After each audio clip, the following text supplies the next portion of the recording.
What's up everyone, welcome back to another video. Today I'm going to be showing you guys how to lay out bowling balls. So we're going to do it on the brand new Black Widow Tour V1. I think this one's going to be good.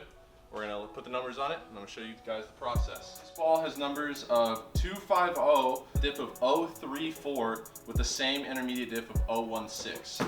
So a little bit smaller core than we're used to seeing on the Black Widows, but I think this one's going to be pretty cool. Two things you're gonna need. I'm two-handed, so I don't need to find like my span and whatnot. I'm just gonna put 2 holes in the bowling ball.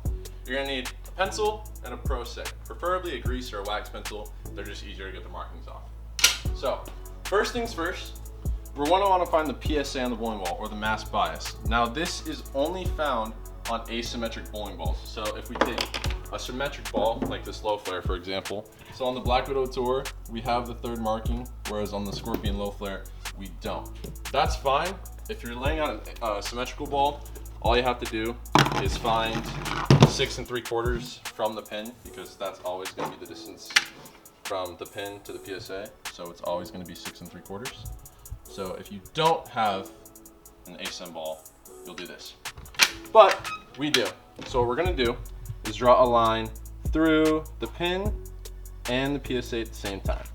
It's gonna look just like that. Now I'm not like super like needy, so like I missed it by a little bit. Don't care that much. Now, again, if it's a symmetrical ball, instead of going through the PSA, you would go just through the CG, but you don't have to worry about it because we have an asym ball. Now, from here, we're gonna do our first angle. So dual angle, like it says, has 2 angles. The first angle is basically gonna tell us how far we want the ball to get through the fronts, or basically how long we want it to float. Then we have our pin to PAP distance, which determines how much we want it to flare. Closer to 3 3/8 you are, the more it's gonna flare. Closer to 6 you are, the more it's gonna wanna tumble before it rolls over. And the closer to 1 you are, the more it's gonna wanna stand up quicker. And then the last angle, how I interpret it, is how quickly we want the ball to respond when it sees friction. Typically on the angles, you wanna stay between 20 and 70. Anything over or less is not bad, but 20 to 70 is typically the range we wanna stay in. So for this, I want to do something that's a little clean. It's a tour ball, so it's going to want to be clean. When it gets downlane, I want it to flare a decent amount, but I want it to get off the spot pretty well. So we're going to start with 65 as our first angle. What we're going to do is take this 0, put it in the middle of the pin. Now, the Prosect, because it's made for drilling bowling balls, has all these nice lines on it. So this bar, we're going to want to line that up. You're going to see the degrees right here. So because we want this first one to be 65, we're gonna keep this here, find 65 on the Prosect, and we're gonna put a little marking there. So now we have a marking at 65 degrees. So we can take the Prosect off. That's what it looks like. Now from here, we're gonna wanna find our pin to PAP, which basically, again, is gonna tell us how much we flare. Same thing, we're gonna put the 0 on the pin, and we're just gonna draw another line right through the first line we just made. Now from here, we're gonna figure out our pin to PAP distance. I want mine to be 4 3/4. So staying here, we're gonna make a mark right at 4 3/4. Now we're just gonna cross this through, boom. So that's our pin to PAP distance off of our first angle, which is 65 degrees. Now, the last number for the dual angle is gonna be our VAL, or our, I think it's vertical access line.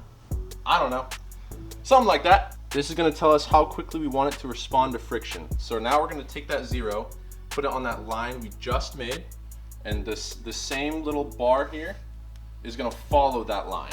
And we're gonna do 35. So we're gonna make a marking at 35, and then we're gonna connect this line through the intersection we just made on that last one. So pencil there, line through, there's our VAL, which is 35 degrees. And this was 4 3/4. So in terms of laying out a bowling ball, that's what it's going to look like for the dual angle process. First angle, which tells us how much we want to go through the fronts. Then we have our pin to PAP distance, which determines the amount of flare. And then we have our last angle, which determines how much we want it to respond to friction, or how soon we want it to respond to friction. So this layout for me is a pretty smooth and quick layout. I put this on a lot of my benchmark pieces, things with smaller cores, lower diffs. This just helps the ball do what the ball wants to do. Nothing crazy. The last part we're gonna do. So everybody has their own PAP, which is your positive axis point, which is when you let go of the ball, where your ball spins around. Mine, and you can find this with your pro shop operator, teammates, whatever. Mine is 5 3/8 over by 1.5 down. So, arrow, arrow. So basically, what we're gonna do here is the opposite. It sounds funky, but because this point is our pin to PAP distance, that's where our ball is gonna spin around, is that point right there. So we're going to reverse this because where we put our inserts, we want it to match here. But in order to find where they go, we have to do the reverse of this. So it's 5 3/8 to the right, 1 1/2 down. On this VAL, I'm gonna do the opposite. I'm gonna go 1 1/2 up and 5 3/8 over. So we're gonna put the 0 on that line. We're gonna go 1 1/2 up, right there. And then we're gonna put the 0 again on that line. Basically, you're gonna follow each line you make with the 0. So we have this little line, 0 here with that bar still following straight on the line.